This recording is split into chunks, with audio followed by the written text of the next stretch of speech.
आज पाठ 2 मानव नेत्र तथा दृष्टि दोष के अंतर्गत मानव नेत्र में होने वाले दृष्टि दोष के बारे में अध्ययन करते हैं। उनके कारणों को जानते हैं, उनके निवारणों को जानते हैं।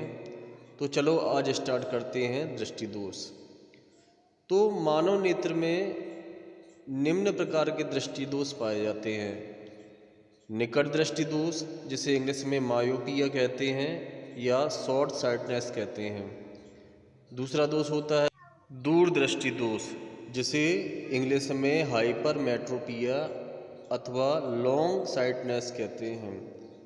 तीसरा दोष होता है जरा दूरदर्शिता, जिसे इंग्लिश में प्रेस बायोपिया कहते हैं। चौथा दोष होता है अबिंदुकता, जिसे इंग्लिश में एस्टिग्मेटिज्म कहते हैं। पांचवा दोष होता है वर्णांधता, जिसे इंग्लिश में कलर ब्लाइंडनेस कहते हैं। नंबर 6 होता है मोतियाबिंद, जिसे इंग्लिश में कैटारैक्ट कहते हैं। तो चलो आओ इनका आज डिटेल में अध्ययन करते हैं। पहला दोष होता है निकट दृष्टि दोष, मायोपिया और शॉर्ट साइटनेस। तो ऐसे दोष में व्यक्ति को निकट की वस्तुएं स्पष्ट दिखती हैं, परंतु दूर की वस्तुएं अस्पष्ट दिखाई पड़ती हैं। तो ऐसे दोष को निकट दृष्टि दोष कहते हैं। आप पहले फिगर में देख रहे हैं कि दूर स्थित वस्तु से प्रकाश की दो समांतर किरणें चल रही हैं, जो नेत्र लेंस से अपवर्तन के पश्चात रेटिना के पहले ही फोकस कर जाती हैं, जिससे वस्तु का प्रतिबिंब अस्पष्ट दिखाई पड़ता है। इस दोष के निवारण के लिए अवतल लेंस का प्रयोग करते हैं। वह लेंस प्रकाश किरणों को अपसरित कर देता है, जिससे ये प्रकाश किरणें पुनः रेटिना पर फोकस करने लगती हैं, जिससे प्रतिबिंब स्पष्ट बनने लगता है। अब नंबर 2 दोष की बात करते हैं, दूर दृष्टि दोष, जिसको हाइपरमेट्रोपिया और लॉन्ग साइटनेस कहते हैं। तो ऐसे दोष में व्यक्ति को दूर की वस्तुएं स्पष्ट दिखती हैं, परंतु निकट की वस्तुएं अस्पष्ट दिखाई पड़ती हैं। तो ऐसे दोष को दूर दृष्टि दोष कहते हैं। आप पहले चित्र में देख रहे हैं कोई वस्तु निकट स्थित है और इस निकट स्थित बिंदु वस्तु से प्रकाश की किरणें नेत्र लेंस से अपवर्तन के पश्चात रेटिना के पीछे फोकस कर रही हैं, जिससे वस्तु का अस्पष्ट प्रतिबिंब बनता है। इस दोष के निवारण हेतु उत्तल लेंस का प्रयोग करते हैं और उत्तल लेंस प्रकाश किरणों को रेटिना पर पुनः फोकस कर देता है, जिससे वस्तु का स्पष्ट प्रतिबिंब दिखाई पड़ता है।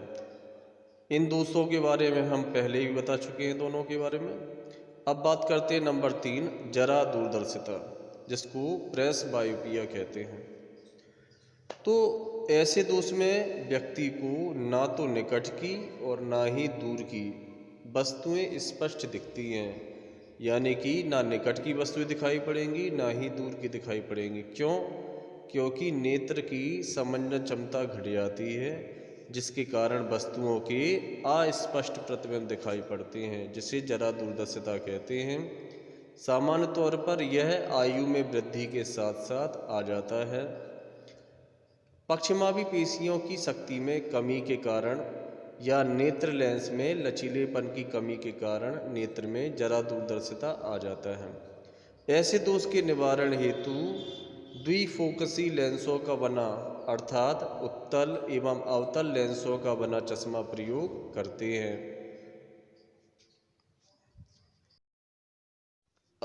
अब बात करते हैं अबिंदुकता, जिसको कहते हैं एस्टिग्मेटिज्म। ऐसे दोष में व्यक्ति को एक समान दूरी पर स्थित वस्तुएं क्षैतिज एवं ऊर्ध्वाधर अवस्था में एक साथ देखने पर स्पष्ट नहीं दिखती हैं, जबकि दोनों ही वस्तुएं एक समान दूरी पर रखी होती हैं। तो ऐसे दोष को अबिंदुकता कहते हैं। तो ऐसे दोष में क्या होता है कि वस्तु के प्रतिबिंब एक साथ क्षैतिज एवं ऊर्ध्वाधर अवस्था में रेटिना पर फोकस नहीं कर पाते हैं। कॉर्निया की गोलाई में अनियमितता आ जाने के कारण यह दोष आ जाता है। चूँकि हम पहले ही बता चुके हैं कि कॉर्निया गोल होती है, अगर इसकी गोलाई किसी कारण से प्रभावित हो जाती है तो अबिंदुकता नामक दोष आ जाता है। ऐसे दोष के निवारण के लिए बेलनाकार लेंसों का बना चश्मा प्रयोग किया जाता है। अब बात करते हैं वर्णांधता, जिसको इंग्लिश में कलर ब्लाइंडनेस कहते हैं। तो ऐसे दोष में व्यक्ति को कुछ निश्चित रंगों का ज्ञान नहीं हो पाता है, वह रंगों में अंतर नहीं समझ पाता है। इसी दोष को वर्णांधता कहा जाता है और यह दोष नेत्र के रेटिना पर शंकु सेलों की कमी के कारण होता है और इस दोष का कोई भी निवारण नहीं होता है। अब बात करते हैं मोतियाबिंद की, जिसको इंग्लिश में कैटरैक्ट कहते हैं। तो ऐसे दोष में व्यक्ति को सभी वस्तुएं धुंधली दिखाई पड़ती हैं। ऐसा दोष इस कारण से आ जाता है क्योंकि आयु में वृद्धि के साथ साथ नेत्र लेंस के सामने एक दूधिया परत चढ़ जाती है, जिसके कारण ऑपरेशन के माध्यम से इसका निवारण किया जा सकता है।